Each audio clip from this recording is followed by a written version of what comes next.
Buenos días, mi nombre es Sergio Aguirre. Yo no fui a la guerra, yo soy un familiar de un caído en combate. Mi papá era marino mercante. Un marino mercante es toda persona que trabaja arriba de un buque. Era civil, no era militar.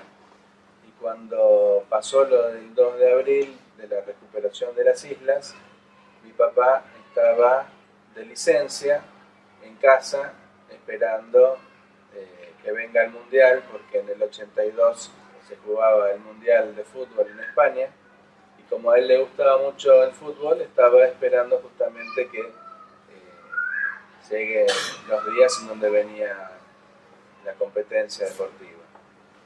Bueno, el 2 de abril, con la recuperación de las islas, él, sin consultarlo con la familia, fue y se ofreció de voluntario. Fue a Transportes Navales, en donde era el buque Isla de los Estados, en donde él ya había navegado, no era tripulante del buque, pero él en el 81, el año anterior, había navegado a las Islas Malvinas, así que ya conocía el lugar y conocía el buque. Mi papá era maquinista naval. Muchos de ustedes me conocen, el papá de Guadalupe Escobar. Soy veterano de guerra. A mí me tocó el servicio militar después de haber terminado el secundario. Me tocó la Marina, Infantería de Marina, acá en esta unidad. Estuve en el 25, que está en Tierra del Fuego. Hicimos 2 meses de instrucción en La Plata y de ahí nos destinaron a distintas unidades. A mí me tocó el batallón que luego iría a Malvinas junto con otros batallones de Infantería Marina. Algunos lo tomaron y otros nos quedamos como nosotros, que fuimos en recambio de esa gente que había tomado el 2 de abril las Islas Malvinas. Para mí un honor de ir a defender algo que consideramos nuestro, ¿no? Que las Malvinas son nuestras, pero bueno. Sigo contando un poco la historia de mi papá. Él se fue entonces a anotar el 2 de abril, se presenta el 12 y llama por teléfono a casa diciendo que se iba a Malvinas. Mi vieja obviamente no le creyó y que no le gustaba ese tipo de chistes, le dijo. Pero bueno, al fin y al cabo no fue un chiste. Volvió a casa, se preparó el bolso con algo de ropa y efectos personales y bueno, y partió para Malvinas. Yo pude despedirme de él el mismo 12 y a la madrugada del 13 partió en avión, porque el buque ya estaba en las islas desde el 2 de abril, colaboró en el desembarco de las tropas argentinas, llevando logística, porque el buque no era un buque artillado, era un buque de transporte de mercadería. Y bueno, se fue a las islas ese 13 de abril y ya no lo vi más. Recibimos una sola carta de él, diciendo así pocas palabras, que estaban bien, pero que deseaba que termine el conflicto lo antes posible. Y el 10 de mayo,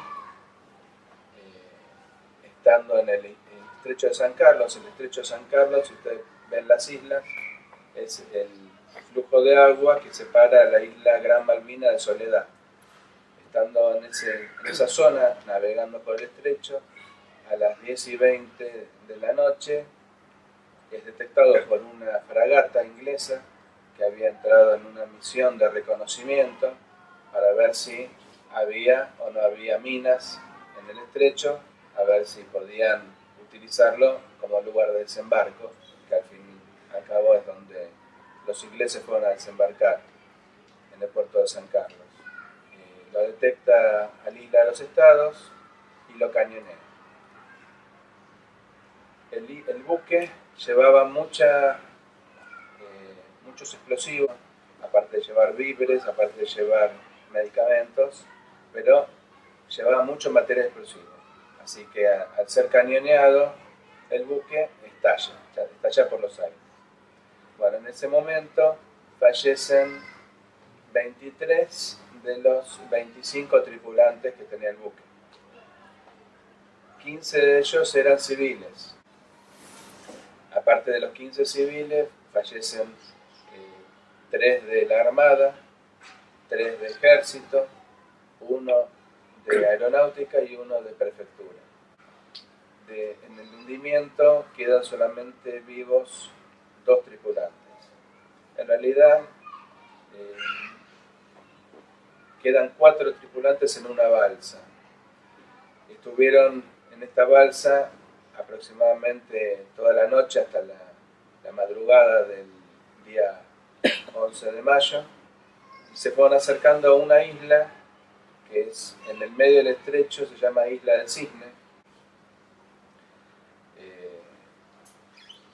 Llegan a la costa cuando el capitán de civil ve que se estaban acercando a la costa, pero que la corriente los iba alejando, porque no los acercaba a la isla, sino que los iba empujando, alejándose de la isla, iban como paralelo a la isla, se tira a nadar.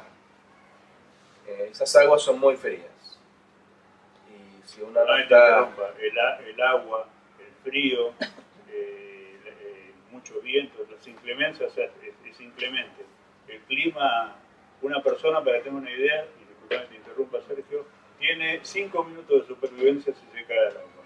No solo porque lo habían, sino ya estaban en juego su vida con el mismo... La naturaleza la tenés en contra ahí, ¿no? Como dice José acá, más de 5 minutos en el agua no durás porque te morís de frío. Así que el capitán Panigadi, que era uno de los sobrevivientes que estaban en la balsa, se tira al agua y empieza a nadar. De esa misma forma lo sigue el primer oficial, Botaro, que se tira al agua y empiezan los dos a nadar hacia la isla. Y en el bote, en la balsa, quedaba Pallarola, que era el comandante militar, y un marinero que se llamaba Alfonso López. El marinero no sabía nadar. Y lo que yo creo es que tal vez sabía nadar, pero como era mayor, no estaba en condiciones de tirarse al agua, porque era un español, porque en la guerra no solamente fueron los voluntarios argentinos, sino gente de otra nacionalidad, pero que amaba a la Argentina y que así todos fueron ellos los voluntarios. Y le dijo a Pallarola que él no sabía nadar, que no se podía tirar al agua. Así que Pallarola le dijo que espere en la balsa, se ató un cabo al cuerpo, un cabo es como una soga, y empezó a nadar hacia la isla. Con las fuerzas que tenía, apenas llegó a la costa y pudo ir trayendo la balsa hacia la costa. Pero estaba muy débil y no la pudo acercar mucho, pero algo la pudo acercar. Y le preguntó a Alfonso López a Pallarola qué es lo que hacía. Y dijo, tirate y manoteá para tratar de nadar.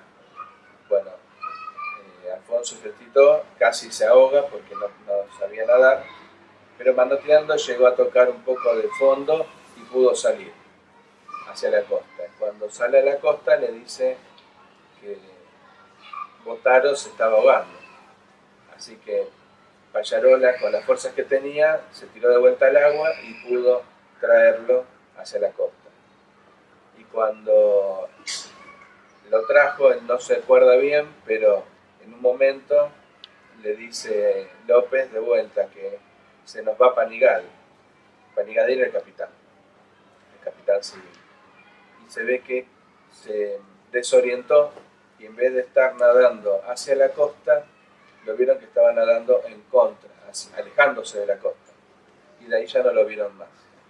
Hubo 3 sobrevivientes en la isla, de los cuales Botaro, que era el primer oficial, termina falleciendo a la noche de hipotermia, porque no tenían, obviamente, una isla toda descampada.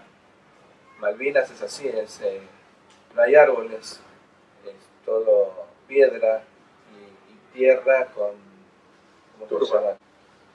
Continuando con el relato, en la isla del Cisne quedaron 2 náufragos por 6 días hasta que fueron encontrados.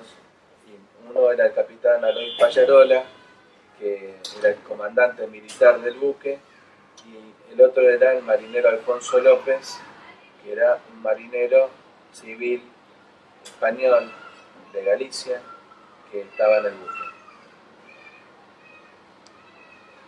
Las noticias que tuvimos de mi padre era de que, porque esto pasó un lunes, y nosotros recién al sábado siguiente nos vinieron a visitar de Transportes Navales, vino el jefe de personal, un capitán, un médico, a darnos la noticia de que el buque había sido hundido y que los marineros, los tripulantes estaban desaparecidos en acción y que se presumía que habían fallecido.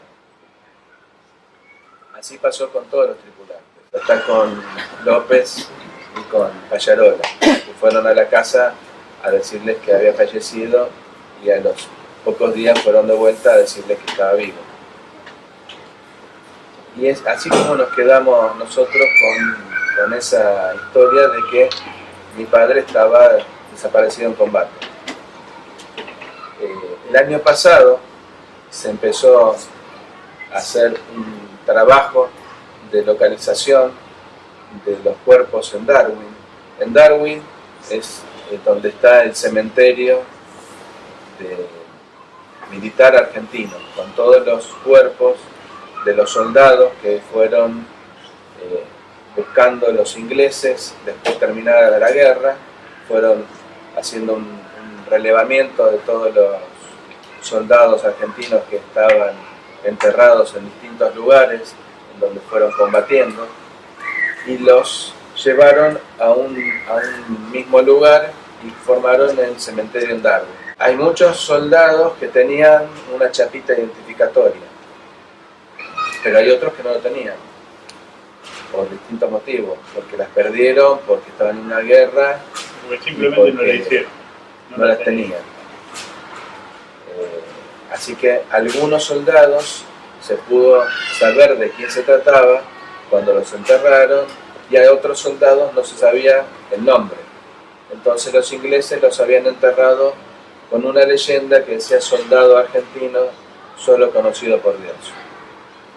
En el 2009, la Comisión de Familiares, a la cual yo pertenezco, que es como una asociación de todos los familiares de los caídos en Malvinas, hizo un monumento para hacer un lugar más digno para llevar los honores cuando uno visita la isla.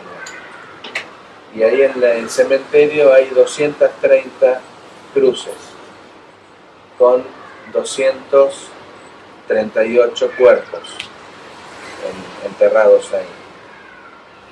Y aparte en el monumento que abraza a todo el cementerio están los nombres de los 649 héroes que tiene la Argentina en Malvinas.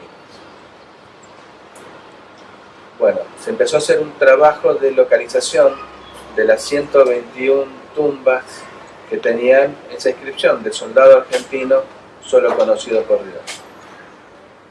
Se hizo un tratado con Inglaterra, y por intermedio de la Cruz Roja y el equipo de antropología forense argentino se hizo un trabajo de inhumación de cuerpos, de obtener el ADN de los cuerpos que estaban en Darwin y volver a enterrarlos, de los que no se sabía el nombre.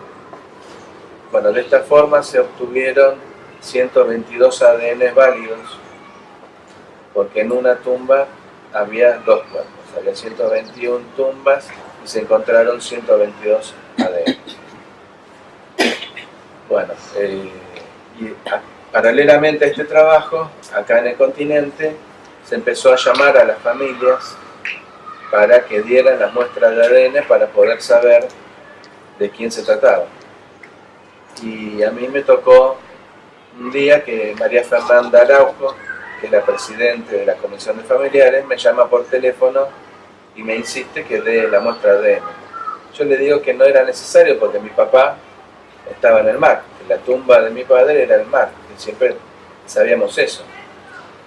Dice, no, vos tenés que darlo, y me empezó a insistir, y medio como para darle la razón a ella y otro poco para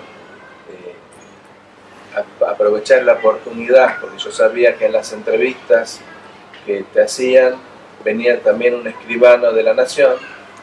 Entonces lo que queríamos dejar asentado con la familia era que en caso hipotético de que llegaran a encontrar el cuerpo de mi papá, la familia Aguirre quería que permanezca en el suelo patrio allá en Malvinas, que no quería bajo ningún motivo que los restos sean traídos al continente.